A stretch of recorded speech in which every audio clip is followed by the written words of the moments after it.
बिस्मिल्लाहिर्रहमानिर्रहीम। आज हम कंप्यूटर कंपोनेंट्स में जिन टॉपिक्स को हम पढ़ेंगे उसमें है सेंट्रल प्रोसेसिंग यूनिट, जिसको हम सीपीयू भी कहते हैं, बसेस हैं, मेमोरी है, इनपुट एंड आउटपुट डिवाइसेस हैं और पोर्ट्स हैं। सेंट्रल प्रोसेसिंग यूनिट ये कंप्यूटर का वो बुनियादी हिस्सा है जिससे पूरा कंप्यूटर कंट्रोल होता है। इसकी मिसाल बिल्कुल ऐसी है जैसे कि जो है इंसानी जिस्म के अंदर ब्रेन होता है। ये ब्रेन जो है ये पूरे जिस्म को जो है चलाने में काम आता है। जैसे इंसानी जिस्म के अंदर ब्रेन जो है ये हाथ और पैरों को कंट्रोल करता है, इसी तरीके से सेंट्रल प्रोसेसिंग यूनिट जो है वो कंप्यूटर में लगे हुए सारे डिवाइसेस को कंट्रोल करता है। सेंट्रल प्रोसेसिंग यूनिट जो है ये दो चीजों से मिलकर बनता है, जो इनमें से एक अर्थमेटिक लॉजिक यूनिट है और दूसरा कंट्रोल यूनिट है। अब हम देखते हैं अर्थमेटिक लॉजिक यूनिट क्या फंक्शंस परफॉर्म करता है और कंट्रोल यूनिट क्या फंक्शन परफॉर्म करता है। अर्थमेटिक लॉजिक यूनिट जो है इसका बेसिकली काम जो है ये एडिशन, सब्ट्रैक्शन और जितने लॉजिकल ऑपरेशंस इनको परफॉर्म करना है। ये सारे ऑपरेशंस जो हैं ये हर कंप्यूटर का बुनियादी काम है, क्योंकि जितने भी काम हम कर रहे होते हैं ये आखिर में जाके किसी न बिट्स और बाइट्स को जो है मैनिपुलेशन में ही काम होते हैं। तो इनफैक्ट कहने का मकसद ये कि ये एक बहुत ही अहम हिस्सा है। अब हम दूसरे से वो देखते हैं कंट्रोल यूनिट को। जैसे कि हमने अपने अपने बुलेट्स में यहाँ पे लिखा है कि कंट्रोल यूनिट का जो पहला काम, बुनियादी काम है कि वो रिसोर्सेज को मैनेज करता है और इस बात को मैं मेक श्योर करता है कि जितने भी डिवाइसेस हैं, जैसे ये इनपुट डिवाइसेस हैं, आउटपुट डिवाइसेस हैं, इनको किस तरीके से जो है मैनेज करना है। और दूसरा ये कि ये जो प्राइमरी मेमोरी है ये दो हिस्सों में तकसीम होती है। इसको हम एक हिस्सा हम इसको कहते हैं रैम और दूसरे से वो हम कहते हैं रोम। सेंट्रल कंट्रोल यूनिट का जो एक और काम है वो ये है कि किस तरीके से इंस्ट्रक्शंस को रैम से पढ़ के रजिस्टर्स में लेके आता है, ऊपर वहां से एग्जीक्यूट करता है। रजिस्टर जो है ये एक ऐसी जगह है जहां पे आप टेम्पररी तौर पे कोई डेटा को रख सकते हैं। तो एक सवाल ये पैदा होता है कि तो रैम जो है जिसको हम आगे जाके पढ़ेंगे वो भी एक ऐसी जगह है जहाँ पे हम टेम्पोररी डेटा रखते हैं। तो फिर रजिस्टर में हमें टेम्पोररी डेटा रखने की क्या जरूरत है? रजिस्टर में हम टेम्पोररी डेटा इसलिए रखते हैं आसान तौर पे समझने के लिए कि यहाँ से डेटा और फास्ट एक्सेस हो सकता है। अब हम अपने जो नेक्स्ट में जो हम बसेस पढ़ेंगे उसमें हम देखेंगे किस तरीके से ये इनपुट डिवाइसेस या आउटपुट डिवाइसेस, प्राइमरी और सेकेंडरी मेमोरी स्टोरेज जो है किस तरीके से कंट्रोल यूनिट और अर्थमेटिक लॉजिक यूनिट से कनेक्ट होता है। कंप्यूटर के अंदर जितने भी कंपोनेंट्स होते हैं ये आपस में इंटरकनेक्ट होते हैं और इनको इंटरकनेक्शन में यानी इनके आपस में जो ये जुड़ना जो है ये डिफरेंट किस्म की वायर्स से होता है। ये डिफरेंट किस्म की वायर्स जो है इनको हम बसेस कहते हैं। इसमें जो सबसे पहले जो हम बस पढ़ेंगे इसको हम एड्रेस बस कहते हैं। जैसा कि एड्रेस बस से नाम समझ में आ रहा है कि एड्रेस बस जो है ये इसका ताल्लुक किसी किस्म की एड्रेसिंग से है। हमें मालूम है कि कंप्यूटर के अंदर जितनी भी इंस्ट्रक्शंस होती हैं ये एक सर्टन लोकेशन में मेमोरी में जाके स्टोर होती है। ये जितनी भी मेमोरी होती है इसका फॉर एग्जांपल एक साइज है, for example 1 GB RAM, 2 GB RAM, 3 GB RAM, 4 GB RAM. तो इसमें हर लोकेशन का एक सर्टन एड्रेस होता है। तो अगर कोई चीज कोई इंफॉर्मेशन राइट करनी है तो एक सर्टन एड्रेस पे राइट होती है। तो इसके लिए जो बस यूज होती है जो कंट्रोल यूनिट्स को प्राइमरी मेमोरी से कनेक्ट करती है, इसको हम एड्रेस बस कहते हैं। एड्रेस बस की जो विड्थ होती है इसको हम बिट्स में उसको बयान करते हैं कि 32 बिट एड्रेस बस है या 64 बिट है। तो 32 बिट एड्रेस बस जो होगी ये जितनी मेमोरी लोकेशंस को ये एक्सेस कर सकती है वो 2⁻32 है। तो अगर हम मिसाल के तौर पर हम एड्रेस बस को जो है लाइन से अगर रिप्रेजेंट कर लेते हैं तो हम इसको इस तरह कनेक्ट करेंगे। आइए अब हम देखते हैं कंट्रोल बसेस क्या होती हैं। अब कंट्रोल बसेस जो होती हैं ये जितने भी डिवाइसेस आपके साथ कंप्यूटर में लगे होते हैं इन और दूसरी चीजें जो होती हैं इनको कंट्रोल करने में इस्तेमाल होती है। ये कंट्रोल बसेस जो हैं ये इनसे मुराद हमारी जिनसे हम कनेक्ट करें। कंट्रोलिंग की बात करें, इसमें इनपुट आउटपुट डिवाइसेस हो सकते हैं, हमारी सेकेंडरी स्टोरेज डिवाइसेस हो सकती है जिसके अंदर हम हार्ड डिस्क हो सकती है। तो हम ये कह सकते हैं कि अगर हम जो है यहाँ कंट्रोल बस को जो है अगर हम इस पिंक लाइन से डिनोट कर लें तो हमारे पास ये जो इंटर कनेक्शन बनता है वो ऐसे कह लें हम, ये आउटपुट डिवाइसेस से बन गया, इसको कंट्रोल करती है, इनपुट डिवाइसेस को कंट्रोल करती है, और ये सेकेंडरी स्टोरेज को कंट्रोल करती है। अब हम डेटा बसेस को देखते हैं कि डेटा बस जो है ये क्या है। It flows data between the central processing unit, memory and variables.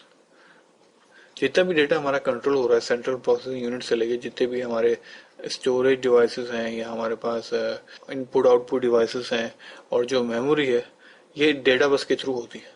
तो ये कंट्रोल यूनिट जो है किस तरीके से ये प्राइमरी डिवाइसेस को जो है ये डेटा भेज रहा है, और किस तरह ये सेकेंडरी स्टोरेज जो है से कनेक्शन बन रहा है, किस तरीके से जो है अर्थमेटिक लॉजिक यूनिट से दरमियान जब मेमोरी के दरमियान डेटा रिप्रेजेंट हो रहा है, और किस तरीके से जो है ये इनपुट डिवाइसेस से जो है ये डेटा मेमोरी में आता है, और किस तरीके से ये डेटा जो है प्राइमरी मेमोरी से या आउटपुट डिवाइसेस में आता है।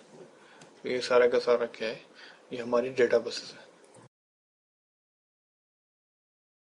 इनपुट एंड आउटपुट डिवाइसेस जो है ये हर कंप्यूटर का सब्जेक्ट जान है, क्योंकि इनपुट डिवाइसेस वो डिवाइसेस हैं जिनके थ्रू आप कंप्यूटर को समझाते हैं कि आप क्या चाहते हैं। मिसाल के तौर पर जैसे कंप्यूटर जो है ये अगर आप कोई चीज टाइप करना चाहते हैं तो आप कीबोर्ड का इस्तेमाल करते हैं, अगर आप अपने कर्सर को मूव करना चाहते हैं तो आप माउस का इस्तेमाल करते हैं। ये सारे के सारे इनपुट डिवाइसेस। इसी तरीके से आपका जो ये कैमरा लगा हुआ है जिससे आप अपना स्काइप पे चैट करते हैं, देखते हैं दूसरे को, ये क्या है, ये भी एक इनपुट डिवाइस है, क्योंकि ये आपकी तस्वीर को लेके कंप्यूटर के अंदर जो है ये भेज रहा है सिग्नल्स के फॉर्म में। तो ये जितनी भी चीजें हैं जो डेटा जो है कंप्यूटर में इनपुट के लिए काम आती है, इनको हम इनपुट डिवाइसेस कहते हैं। इसी तरीके से आउटपुट डिवाइसेस है कि ये सारी इंफॉर्मेशन जो कंप्यूटर के अंदर है, जो रिजल्ट हुआ है और डेटा प्रोसेसिंग हुई है, इसका रिजल्ट जो हमें बाहर दिखाना है, ये आउटपुट डिवाइसेस पे होता है। इस हिसाब से अहम मिसाल हमारा एलसीडी मॉनिटर है, और जितने भी मॉनिटर्स हैं ये सारे के सारे क्या हैं, डिस्प्ले डिवाइस, सारे आउटपुट डिवाइसेस। इसी तरीके से जो हम प्रिंट निकालते हैं प्रिंटर के ऊपर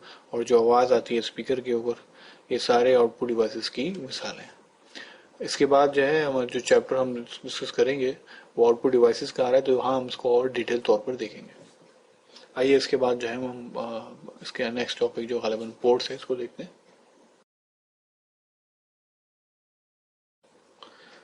अब हम पोर्ट्स को देखते हैं। हमारे कंप्यूटर के पीछे जो है बहुत किस्म की जो है पोर्ट्स के ऑप्शन होते हैं, जिसके अंदर यूएसबी पोर्ट, सीरियल पोर्ट, आमतौर पे पैरेलल पोर्ट, ये सारी पोर्ट्स हैं दस्तियाब होती हैं जिनके थ्रू आप जो है अपने डिफरेंट डिवाइसेस से कनेक्ट हो सकते हैं। जिसमें आमतौर पे जो हम बहुत ज़्यादा इस्तेमाल होती हैं वो यूएसबी पोर्ट है जो आपको हर कंप्यूटर में दिखेगी, और ये वीजीए पोर्ट है, ये बहुत ज़्यादा दिखती है। उसके अलावा बास पोर्ट है जैसे PS2 है, और पैरेलल पोर्ट है, सीरियल पोर्ट है, ये अब बहुत ही कम हो गए हैं। ईथरनेट है। आइए हम इन सारी पोर्ट्स को देखते हैं। और